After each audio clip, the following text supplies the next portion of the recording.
माझ्या घरामध्ये माझे वडील सिव्हिल हॉस्पिटलला शिपाई म्हणून कार्यरत होते. अतिशय सर्वसामान्य लोअर क्लास अशा पद्धतीचं माझं कुटुंब.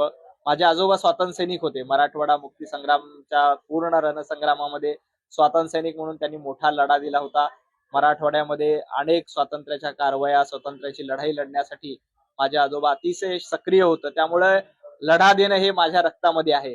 कारण आजोबांकडनं ते बाळकडू मला मिळालं की कुठलाही लढा द्यायचा आणि लढा देऊन जिंकायचं. म्हणजे मराठवाडा मुक्ती संग्राम याच्यामध्ये निजामांशी दोन हात करणं, रजाकारांशी लढा देणं हे आजोबांनी केलेलं आहे आणि त्यांचंच रक्त माझ्यामध्ये आहे. ते बाळकडू निश्चितपणे एक संघर्ष करण्याचं, लढा देण्याचं मराठवाड्यातून आहे. अशा पद्धतीने एक सर्वसामान्य कुटुंब आहे. घरची आर्थिक परिस्थिती काय फार बरी नव्हती. मेहनत करून शिक्षण झालं. आई-बाबांच्या कृपेने चांगली नोकरी मिळाली. मुंबईमध्ये एबीपी माझा सारख्या न्यूज चॅनलला 15 वर्ष पत्रकारिता करता आली.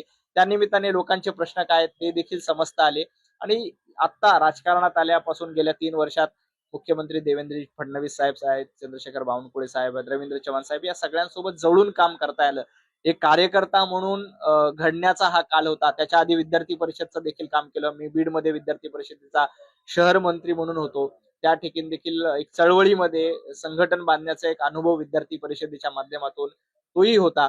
तर आता ही एक सगळ्यांची शिदोरी पाठीशी आहे आणि सगळ्यांचे आशीर्वाद पाठीशी आहेत. या आशीर्वादाच्या जोरावर आता पुढे सुरू आहे.